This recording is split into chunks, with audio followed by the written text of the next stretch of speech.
अस्सलामुअलैकुम, कैसे हैं आप सब लोग। उम्मीद है सब लोग ठीक ठाक खुशबाश होंगे। तो चलिए शुरू करते हैं हम आज की वीडियो। आज हम बनाने वाले हैं ये वाला शू होल्डर। इस तरह के मैंने बहुत सारे शू होल्डर्स मार्केट में देखे हैं, ऑनलाइन भी देखे हैं। इनका प्रॉब्लम ये होता है कि ये साइज़ में ना इनकी पॉकेट्स बहुत छोटी होती हैं, जिसमें ना हम कोई भी चीज़, ख़ास तौर पे चप्पलें वगैरह रखते हैं, शूज़, तो वो बाहर निकल रहे होते हैं। तो मेरे पास ये कुछ कपड़ा पड़ा हुआ था, तो मैंने सोचा क्यों ना ख़ुद ही एक बार मैं घर में ट्राई करके देखूं कैसा बनता है। नहीं बना तो फिर ख़रीद लेंगे। मेरे पास ये थोड़ा सा कपड़ा पड़ा हुआ था और ये मैट्रेस के ऊपर जो कवर चढ़ा हुआ आता है ट्रांसपेरेंट, इस तरह का, तो इसकी मदद से आज हम बनाने वाले हैं ये वाला शू होल्डर। ये एक पर्दे का कपड़ा है, मेरे पास इतना ही ये स्क्वायर पीस एक पड़ा हुआ था। मैंने सोचा इसको यूटिलाइज़ कर लिया जाए कहीं ना कहीं। और इसके साथ बस मुझे एक बेडशीट मैंने पुरानी रखी हुई थी, वो आप चाहें तो नया अपने हिसाब से कर सकते हैं। मैंने क्या किया है, इसके अंदर बेडशीट्स वो जो बड़ी थी उसको बिछाया है सीधा करके, और उसके ऊपर मैंने शीट को बिछाई है, और फिर उसके ऊपर जो है मैं ये पर्दे का कपड़ा रखूँगी। लाइक एक सैंडविच बनेगा और दोनों की सीधी साइड्स एक दूसरे के आमने सामने होंगी। इस तरह से मैंने पहले तो इसको पिन्स के ज़रिए सिक्योर किया है पहली बेडशीट के ऊपर, और उसके बाद अब ये पर्दा करूँगी कि इस शीट के ऊपर ये थंब पिन से ये तमाम शीट को जो है ना इसके ऊपर स्टिक कर दिया। उसके साथ ही मैंने ये एक लूप सी के, एक इस तरफ और एक उस तरफ, तकरीबन 2-3 इंच के डिफरेंस से ये दोनों साइड्स पे मैंने लगा दिया, एक वो और एक ये। अच्छा, ये सब लगाने का मकसद सिर्फ ये है कि ये जो शीट है ना ये बहुत पतली है, बहुत थिन है। इसमें मैं अगर शू होल्डर बनाऊंगी ना तो वो क्या होगा, वज़न से ये जल्दी फट जाएगी। तो और ये वाला जो कपड़ा था ना ये इतना मजबूत नहीं है, चल तो जाएगा मगर इतना अच्छा नहीं है। तो मैं चाह रही थी ऊपर एक और इसके साथ मैं इसको बेस के तौर पे यूज़ कर लूँ, और इसके ऊपर मैंने एक और शीट लगाकर इस तरह इसको मजबूती देने की कोशिश की है। अब मैं क्या करूँगी, इसमें ये वाली चीज़ें मैंने पिन के साथ बिठा दी हैं पूरी चारों तरफ से। ये देखिए, इसके अब यही वाली जो ये वाला जो पीस है ना, इसको मैं इस तरह से उल्टा करके इसको भी पिन से इसके साथ मैं पिन अप कर दूँगी। सेम ये तमाम पिन्स जो है ना इसके साथ इसको मैं पिन अप कर दूँगी। इसके साथ साथ मेरे पास एक और भी चीज़ थी।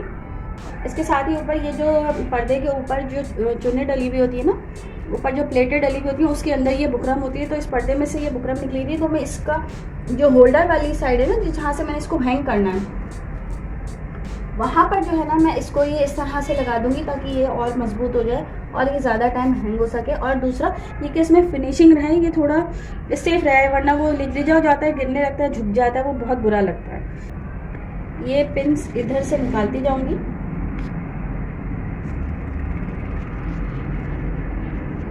आप चाहें तो ये तमाम चीज़ें अलग अलग भी इसमें स्टिच कर सकते हैं बारी बारी करके, लेकिन मैं थोड़ा टाइम सेव कर रही हूँ और इसको पिन लगाकर, और मैं ये सब जो है ना एक ही वक्त में एक साथ सीखूंगी।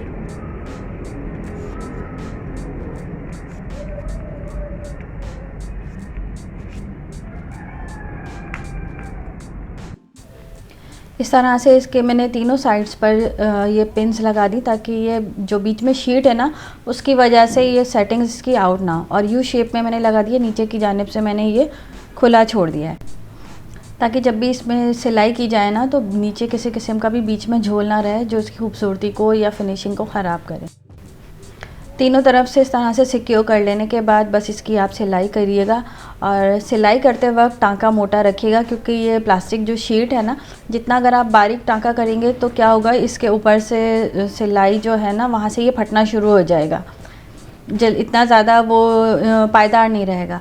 तो कोशिश कीजिएगा कि टांका फुल रखिएगा, और फुल टांका करने के बाद दोनों तरफ से पकड़ के इसकी सिलाई कीजिए, ताकि अगर बीच में से इसकी जो शीट है ना वो बीच में से जो है ना इसकी सेटिंग ख़राब ना कर दे, बीच में से जमा होना ना शुरू हो जाए।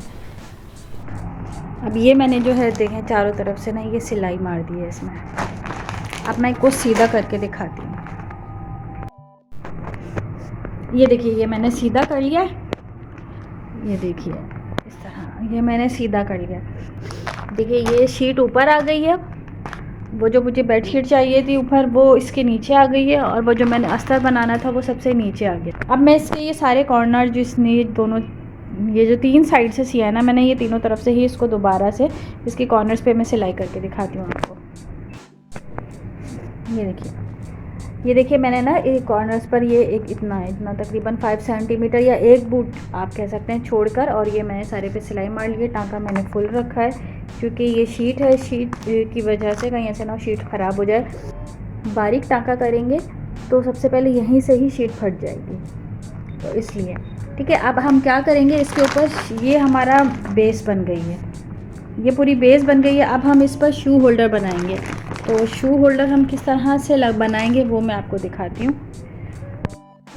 देखिए ये जो है मैंने, जो मेरे पास बाकी बची हुई शीट थी, ये मैंने 10 इंच के हिसाब से काट लिया है। ये 10 इंच का पूरा, ये इतना बड़ा, ये देखिए ये जो पीस है ये मैंने 10 इंच का काट लिया है, यहाँ से लेकर और यहाँ तक। अब मैंने क्या किया है, इसमें ये 2 इंच के हिसाब से इतना गैप देकर 2 इंच का, और यहाँ पर ये पिन से मैंने लगा दिया है। अब इसका अगला स्टेप क्या होगा, ये जो शीट है ना इसको यहाँ से एक तकरीबन 1 इंच की मैंने ये प्लेट देनी है।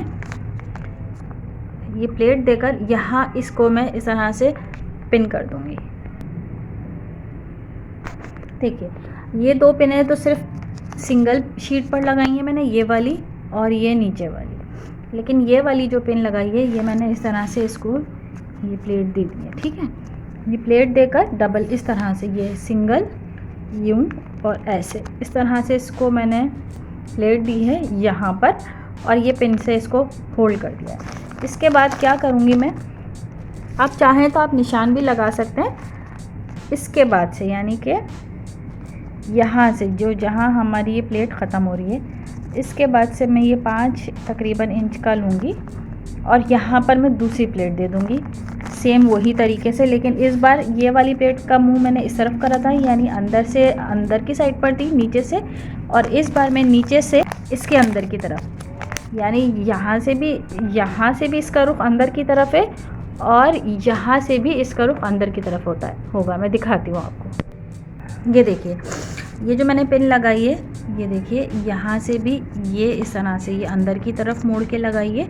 अब जो मैं लगा रही हूँ वो इस तरफ से 5 इंच के फासले के बाद से तकरीबन 1 इंच की मैं लूँगी और यूँ इस तरह से, इसको भी फिर इसी तरह से ही मैं पिन कर लूँगी।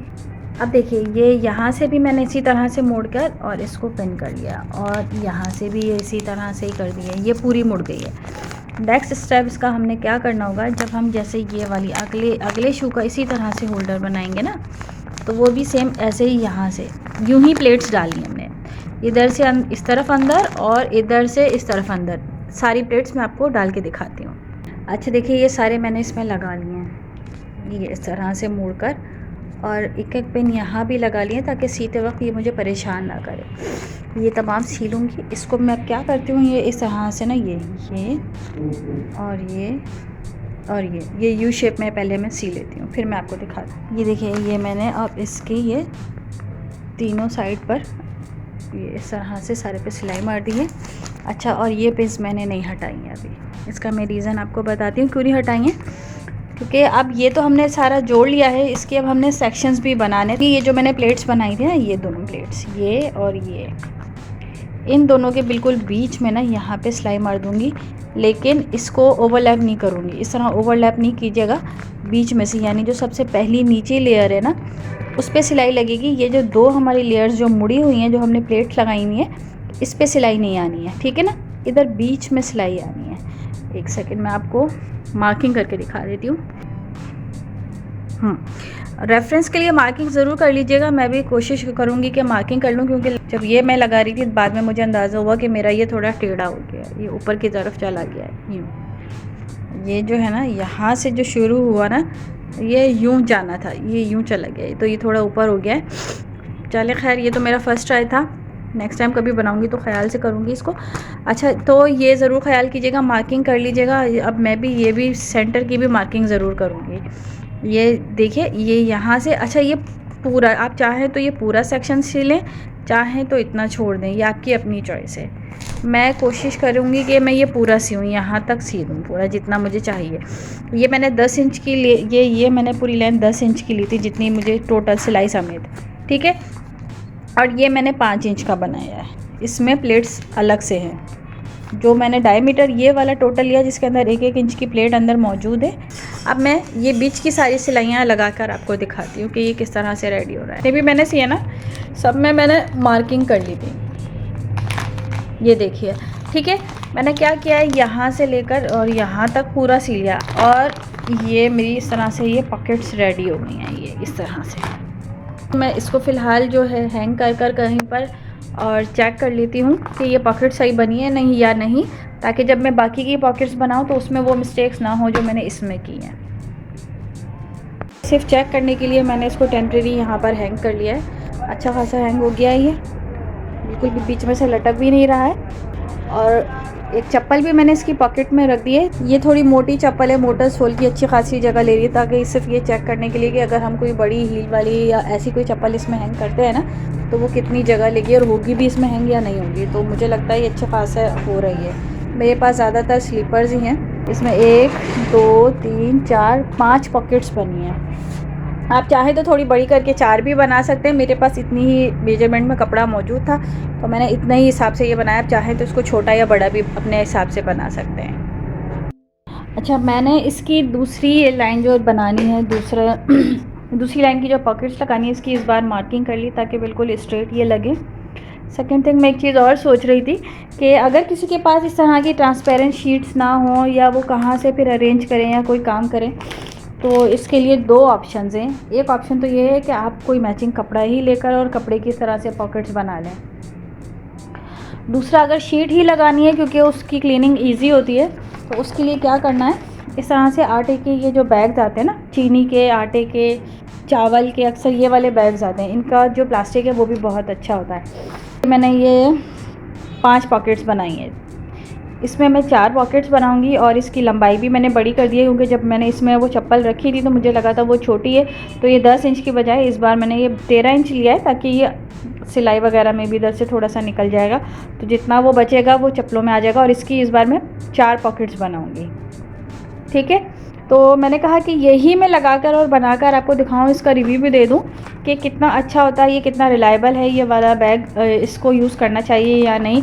अगर नहीं तो फिर मैं आपको बताऊंगी, या तो फिर आप ये शीट मोटी थिन ले लीजिएगा, सॉरी थोड़ी सी थिक शीट ले लीजिएगा, तो या फिर मैं प्रेफर करूँगी कि आप इसके लिए कपड़ा लीजिए, कपड़ा कोई अच्छा मोटा कपड़ा, जो पुरानी बेडशीट्स होती हैं वो लेकर, और वो भी सेम इसी तरह से ही पॉकेट्स को सीकर और हम बना सकते हैं। नहीं, अगर ये अच्छा नहीं चला, जल्दी फट गया, तो फिर मैं कपड़े से सीकर दिखाऊंगी। अभी फ़िलहाल मैं ये वाली से सीकर आपको दिखाती हूँ। अच्छा, ये जो मैंने बनाया था ना, ये शू होल्डर, मैं आपको अभी इसको जब पूरा लगाऊंगी फिर दिखाऊंगी मैंने किस तरह बनाया और क्या क्या इसमें प्रॉब्लम्स हुई थी मुझे। अभी फ़िलहाल मैं ये जो दरवाज़ा हमारा मेन एंट्रेंस है ना, इसके पीछे मैं हसन से ये कीलें लगवा रही हूँ। हसन इधर कील लगाएंगे, फिर हम इसको यहाँ पर हैंग करेंगे, ताकि दरवाजे के पीछे कवर भी हो जाएगा। और अगर इसमें मतलब कुछ भी हमारी चप्पल बाहर से आने वाली है, तो हमें क्या होता है, या तो हमें बाहर रखनी पड़ती है, या तो फिर यहाँ इस तरह से दरवाजे के आगे, और ये अच्छी नहीं लगती हैं बाहर की चप्पलें जो होती हैं, क्योंकि घर की हमारी अलग है, बाहर की अलग हैं। तो उसमें फिर यहाँ पे मैंने ये अपना DIY लगवाऊंगी। तो अभी ये ज़रा कील ठुकवाते हैं हम हसन से। अब इस शू होल्डर को दीवार पे हैंग करने के लिए मैंने ये क्वेश्चन मार्क वाले स्क्रू हुक लिए हैं। इसी तरह के कीलों वाले हुक भी आते हैं, आप वो भी लगा सकते हैं। कोई दोनों में से जो भी आपको सही लगता है, या स्ट्रेट सीधी कीलें जो हमें मिलती हैं वो वाली कीलों को भी आप डायरेक्ट लगा सकते हैं दीवार में। अभी जो है मैं इस तरह से लकड़ी के ये क्यूब्स लिए हुए, मैंने इन पर ये इस तरह से कीले लगाकर हसन इनको जो है दीवार में ठोक देंगे इस तरह से। ये दीवार में पहले इन क्यूब्स को, लकड़ी के टुकड़ों को मैंने फ़िक्स करवाया है। इसके ऊपर मैं ये वाले जो क्वेश्चन मार्क के जो स्क्रूज लिए हुए हैं वो इस तरह से इनको हम फिक्स कर देंगे। इस तरह से क्या होगा, ये ज़्यादा सिक्योर होगा, और जब वज़न की वजह से ये कीलें फिर दीवार से नहीं निकलेंगी। ये देखिए, ये बन के लग गया है इसमें। अच्छा, वो जो मैंने ये वाली प्लास्टिक मैंने कपड़े का भी लगा दिया, ताकि जो है ना ये पता चल जाए कि कपड़े वाला ज़्यादा सही होता है या ये इस तरह से प्लास्टिक वाला सही होता है। तो मैंने ये लगा लिया। बाकी वो जो मैंने आटे का दिखाया था मैं वो दिखाती हूँ। अच्छा देखें, ये मैंने इससे ये वाला जो मैंने आटे का बताया था ना, ये मैंने सीने की कोशिश की थी, लेकिन ये इस तरह से बीच में से सिलाई में से फट रहा था इस तरह से। ये देखिए, ये तो ये बेकार है, इस पर मेहनत करना फजूल था। तो मैंने ये हटाकर फिर ये कपड़े वाला ट्राई किया है ताकि ये देखूँ इसकी ये कितना रिलायबल है। बस इसमें एक चीज़ ये मुझे बुरी लग रही थी, इस तरह से जो ये लटक रहा है ना ये इस तरह से। अब इसमें हम कोई चप्पलें रख के देख लेते हैं ताकि पता चल जाए। ये मैंने थोड़े बड़े बनाए और ये भी थोड़े बड़े ही बनाए ताकि बड़ी चप्पलें इसके अंदर आ सकें। तो चप्पलें रख कर देख लेते हैं हम। ये देखिए, इसमें हमने चप्पल रख ली। ये बड़ी चप्पल है, तकरीबन 7 नंबर का पैर है। तो ये बड़ी चप्पल इसके अंदर अच्छी तरह से आ गई है और ये छोटी चप्पल इसमें आ गई है अच्छी तरह से। ज़रूरी नहीं है कि आप ये चप्पलों के लिए बनाएं, आप छोटा करके इसको अपनी अलमारी में भी मोज़े वगैरह या बनियान वगैरह के लिए भी छोटे छोटे से आप बना सकते हैं। ऑर्गेनाइज़र बड़े ज़्यादा ना हो, इसके हाफ़ में हो। और दूसरी चीज़ क्या है कि ये दरवाज़ा जब खुलेगा ना तो ये इसके आराम से पीछे कवर हो जाएगा। ये देखिए, अब पता भी नहीं चल रहा कि हमारे दरवाजे के पीछे क्या रखा हुआ है। ये देखिए, ये इस तरह से ये दरवाजे के बिल्कुल पीछे आ गया है और ये किसी को दिख भी नहीं रहा। बाहर भी चप्पलों का कोई ढेर नहीं लगा हुआ होगा। इससे क्या होता है, जो जैसे हम लोग फ्लैट्स में रहते हैं, जगह नहीं है हमारे पास, तो हम बड़े बड़े उसके ऑर्गेनाइजर्स रखने में की मुश्किल होगी कहाँ रखा जाए। तो ये बहुत मुझे अच्छा लगा। अगर फिर भी और भी ज़्यादा चप्पलें, तो इसके साथ साथ आप दरवाजे के ऊपर भी एक इसी तरह का बना के 2 लगा सकते हैं। अगर ज़्यादा लोग हैं तो आप चाहे तो पूरी दीवार के जितना नीचे तक का भी बना सकते हैं, यहाँ तक। ये इसका फाइनल लुक है, बहुत अच्छा बना है। ये कपड़े वाला ज़्यादा रिलायबल होगा क्योंकि वो ज़्यादा लॉन्ग टर्म चल सकता है। तो अगर आपको मेरी आज की ये कोशिश, ये मेहनत पसंद आई हो तो प्लीज़ मेरी वीडियो को लाइक, शेयर और सब्सक्राइब ज़रूर कीजिएगा। फिर मिलते हैं किसी नेक्स्ट वीडियो में किसी नए टॉपिक के साथ। तब तक के लिए अल्लाह हाफ़िज़।